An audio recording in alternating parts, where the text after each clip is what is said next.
இந்த சிறப்புக்குரிய நிகழ்ச்சியில் உங்களை எல்லாம் சந்திக்கின்ற அந்த வாய்ப்பை கொடுத்ததற்கு நம்முடைய அதிகாரிகளுக்கும் ஃபேக்ட் செக் யூனிட் அவங்களுக்கும் என்னுடைய பாராட்டுகளையும் வாழ்த்துக்களையும் நன்றியும் நான் இங்கே தெரிவிச்சுக்கிறேன். உங்களெல்லாம் பார்க்கும்பொழுது எனக்கு என்னுடைய ஸ்கூல் டேஸ், காலேஜ் டேஸ் எனக்கு ஞாபகம் வருது. நான் ஸ்கூல் படிக்கும்பொழுது ரொம்ப ட்ரை பண்ணேன், என்சிசியில் எப்படியாவது சேர்ந்துடணும் அப்படின்னு. அதுக்கு அப்ளையும் பண்ணேன், ஆனால் ரிஜெக்ட் பண்ணிட்டாங்க. அதன் பிறகு வேறு வழி இல்லாமல் சரி என்சிசியில் அடுத்து என்எஸ்எஸில் சேர்ந்துடலாம் அப்படின்னு நான் என்எஸ்எஸில் சேர்ந்தேன். இன்றைக்கி என்எஸ்எஸ் ட்ரைனிங் எடுத்ததுக்கப்புறம் இன்றைக்கி தமிழ்நாட்டுடைய துணை முதலமைச்சராக இன்றைக்கி நம்முடைய முதலமைச்சர் தலைமையில் அவருடைய வழிகாட்டுதலில் இன்றைக்கி மக்கள் பணியை ஆற்றிக்கொண்டிருக்கிறேன். என்னுடைய இந்த மக்கள் பணிக்கு தொடக்க புள்ளியாக இருந்தது நம்முடைய என்எஸ்எஸ் அப்படின்னு சொன்னால் அது மிகையாகாது. இன்றைக்கி ஜென்ரேஷன் உங்கள் வயசில் இருக்க பல பேர் என்டர்டெயின்மெண்ட், செலிப்ரேஷன், செல்ஃபோன் இப்படி போயிட்டு இருக்காங்க. ஆனால் நீங்கள் என்எஸ்எஸில் சேர்ந்து மக்களுக்காக நாட்டு நல்ல பணிகளை செய்கிறீங்க. அப்படிப்பட்ட உங்களை அத்தனை பேரையும் எவ்வளவு பாராட்டினாலும் பத்தாது. அதனால தான் நம்முடைய திராவிட மாடல் அரசு என்எஸ்எஸ் மாணவர்களுக்குன்னு தனியாக பல மாநிலங்கள் இல்லாத அளவுக்கு ஏராளமான திட்டங்களை நம்முடைய முதலமைச்சர் அவர்கள் செயல்படுத்திட்டு இருக்கார். குறிப்பிட்டு சொல்லணும்னா, பேரிடர் காலங்களில் உயிரை பணைய வச்சு மக்களை காப்பாற்றுற என்எஸ்எஸ் மாணவர்களுக்கான அந்த வருடாந்திர ஊக்கத்தொகை இன்சென்டிவ் கேஷ் ப்ரைஸ் முன்னாடி 50 லட்சம் ரூபாய் இருந்தது. அதை நம்முடைய முதலமைச்சர் அவர்கள் 1 கோடி ரூபாயாக உயர்த்தி கொடுத்தார் நம்முடைய முதலமைச்சர்.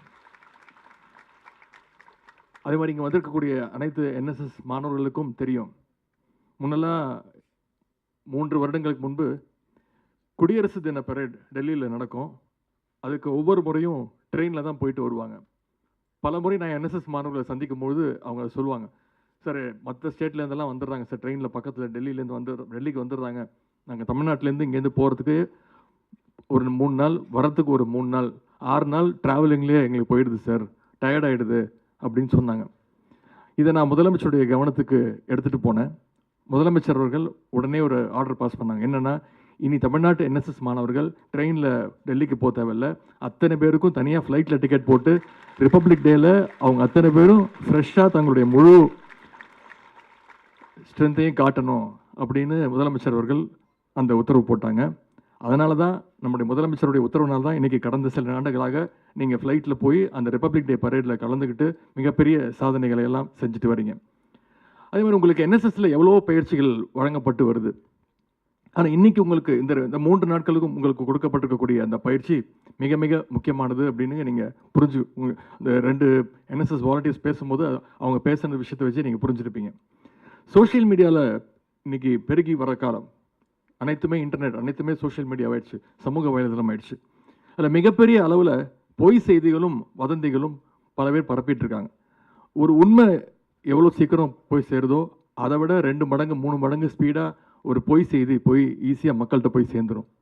இன்றைக்கி இந்தியாவில் இருக்கக்கூடிய ஒரு பாசிச கும்பல் இந்த பொய் செய்தி, ஃபேக் நியூஸை பரப்புறதையே ஒரு அடிப்படை கொள்கையாக, ஒரு ஃபுல் டைம் ஜாபாகவே பண்ணிகிட்டு இருக்காங்க. யாருன்னு நான் உங்களுக்கு சொல்ல தேவையில்லை. பொய் செய்திகள் மூலம் மக்களை குழப்பணும், அவங்களுடைய அறிவை மழுங்கடிக்கணும் அப்படிங்கிறதுக்காக அதையே ஒரு நோக்கமாக எடுத்து பொய் கதைகளை, கட்டுக்கதைகளை அவிழ்த்து விட்டுக்கிட்டே இருக்காங்க. பொய் செய்திகளை எப்படி கையாளணும் அப்படின்ற கேள்வி இன்னைக்கு வேர்ல்டு ஃபுல்லாக, உலகம் முழுக்க இன்னைக்கு அந்த கேள்வி எழுந்துட்டு இருக்கு. வதந்திகளில், ரூமர்ஸில் 2 வகை உண்டு.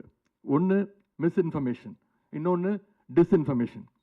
மிஸ்இன்ஃபர்மேஷன் அப்படிங்கிறது எந்த உள்நோக்கமும் இல்லாமல் பரவுகின்ற செய்திகள்.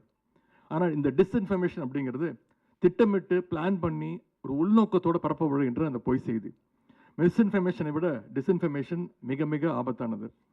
குறிப்பாக குளோபல் ரிஸ்க் ரிப்போர்ட் 2024 அவங்களுடைய அறிக்கையின்படி உலகத்தில் இருக்கக்கூடிய இன்னைக்கு மிகப்பெரிய ஆபத்துகளில் 2வது இடத்துல இருக்கக்கூடியது இந்த டிஸ்இன்ஃபர்மேஷன் தான்.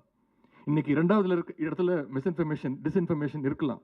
ஆனால் இன்னும் 2 ஆண்டுகள் கழிச்சு இந்த டிஸ்இன்ஃபர்மேஷன் மற்றும் மிஸ்இன்ஃபர்மேஷன் 2ம் தான் உலகத்திலேயே மிகப்பெரிய ஆபத்தாக, அச்சுறுத்தலாக மக்களுக்கு இருக்க போகுது. போலி செய்திகள் மட்டுமல்ல, இன்னைக்கு ஹேட் ஸ்பீச், வெறுப்பு பேச்சும் பெரிய அளவில் மக்களையும் நம்முடைய நாட்டையும் பாதிச்சுட்டு இருக்கு. குறிப்பாக சிறுபான்மையின மக்கள், ஒடுக்கப்பட்ட மக்கள், அவங்க வெறுப்பு பேச்சால் ரொம்பவே பாதிக்கப்படுகின்ற சூழல் இன்னைக்கு ஏற்படுத்தியிருக்கிறாங்க. இதுக்கு நாட்டில் பல உதாரணங்களை நான் சொல்லலாம். சில வருடங்களுக்கு முன்பு வட மாநிலங்களில் பீஃப் சாப்பிட்றாங்க, பீஃப் வச்சுருந்தாங்க அப்படின்னு கும்பல் கும்பலாக சேர்ந்து மக்களை அடிக்கிறதெல்லாம் விஷுவல்ஸ் நீங்கள் பார்த்துருப்பீங்க. வட மாநில தொழிலாளர்கள் தமிழ்நாட்டில் தாக்கப்படுறாங்கன்னு சில வருடங்களுக்கு முன்பு அந்த வதந்தியும் பரப்புனாங்க.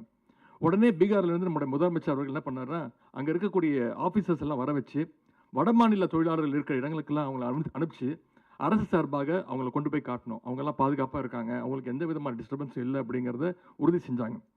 அவங்க இங்கே சேஃபாக இருக்காங்கன்னு பீகார் அதிகாரிகள் உறுதி செஞ்சாங்க. அது மட்டும் இல்லை, எனக்கே இந்த பிரச்சனை நடந்துச்சு. ஒரு 3 வருடங்களுக்கு முன்பு நான் ஒரு நிகழ்ச்சியில் கலந்துக்கிட்டேன். அந்த நிகழ்ச்சியில் நான் பேசினது, பிறப்பால யாரும் உயர்ந்தவர் தாழ்ந்தவர் கிடையாது, பிறப்பால ஏற்றத்தாழ்வு கிடையாது, அப்படி ஒன்று இருந்துச்சுன்னா அதை ஒழிச்சு கட்டணும் அப்படின்னு பேசினேன். ஆனால் அதையும் திரிச்சு நான் ஒரு இனப்படுகொலையை தூண்டி விட்டுட்டேன், ஒரு ஜெனோசைடை கிளப்பி விட்டுட்டேன் அப்படின்னு என் மேலேயே பொய் செய்தி பரப்புனாங்க. என்னுடைய பேச்சை திரிச்சு நான் சொல்லாத விஷயத்த சொன்னேன்னு ஒரு கும்பல் நாடு முழுக்க அந்த வதந்தியை பரப்புச்சு. அதுக்காக என்னுடைய தலையை சீவி கொண்டு வந்தால் ஒரு சாமியார் 10 லட்சம் தரேன் அப்படின்னாரு.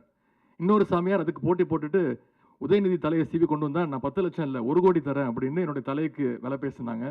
உடனே மன்னிப்பு கேட்க சொன்னாங்க. நான் சொன்னேன், மன்னிப்பு கேட்க முடியாது, நீங்கள் யாரை வேணால் போய் பார்த்துக்கோ, எந்த கோர்ட்டுக்கு வேணா போ, எந்த வழக்கையும் சந்திக்க நான் தயார், நான் பேசினதில் எந்த தப்பும் கிடையாது அப்படின்னு சொன்னேன். மற்ற மாநிலங்கள் போல தமிழ்நாடு எதையும் உடனே நம்பாது என்பதற்கு இங்கே வந்திருக்கக்கூடிய மாணவ செல்வங்கள் நீங்கள் தான் அதற்கு சாட்சி. இதற்கு மிக மிக முக்கிய காரணம் என்னன்னா, இது தந்தை பெரியார் அவர்களால் பண்படுத்தப்பட்ட மண். தந்தை பெரியார் அவர்கள் என்ன சொல்லிட்டு போயிருக்காரு, அவர் என்ன சொன்னார், ஒரு விஷயத்தை யார் சொன்னாலும், ஏன் அதை நானே சொன்னாலும் அதை நீ நம்பாதன்னு சொன்ன ஒரே தலைவர் தந்தை பெரியார் அவர்கள் தான்.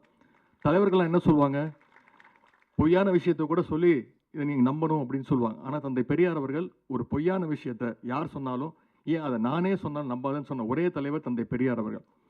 தந்தை பெரியார் அவர்கள் இன்னொன்று சொன்னார், உன்னுடைய பகுத்தறிவுக்கும் புத்திக்கும் எது சரின்னு பட்டுதோ அதை மட்டும் நீ ஏற்றுக்கோ, இல்லைன்னா ஏன் எதுக்குன்னு எதிர்த்து கேள்வி கேளுன்னு சொன்னவர் தந்தை பெரியார் அவர்கள். அந்த வழியில் இன்னைக்கு ஃபேக் நியூஸை தடுக்கணும்னு, அதை பற்றிய அவேர்னஸை மாணவர்களுக்கு ஏற்படுத்தணும்னு நம்முடைய முதலமைச்சருடைய வழிகாட்டுதலோடு அரசு சார்பாக ஒரு டெடிகேட்டட் ஃபேக்ட் செக்கிங் யூனிட் தொடங்கப்பட்டுச்சு. இன்னைக்கு தமிழ்நாடு ஃபேக்ட் செக்கிங் யூனிட் செயல்படுகின்ற வேகத்தை பார்த்து ஃபேக் நியூஸ் பரப்புகிற கும்பல் இன்னைக்கு சிலர் பதற்றம் அடைஞ்சிட்டு இருக்காங்க.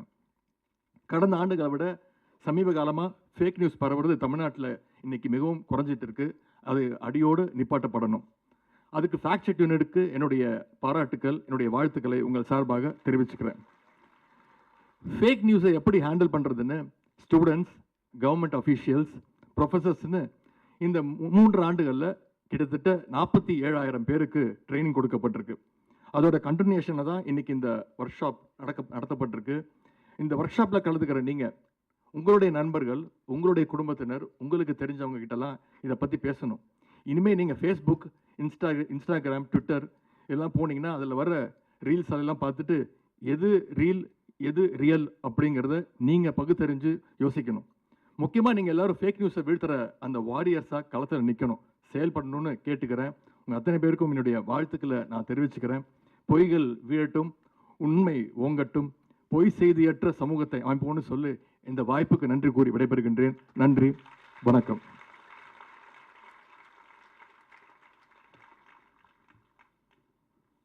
வெகு சிறப்பான உரையை மாணவர்களுக்கு நல்கிய தமிழ்நாடு துணை முதலமைச்சர் அவர்களுக்கு நன்றி. சமூக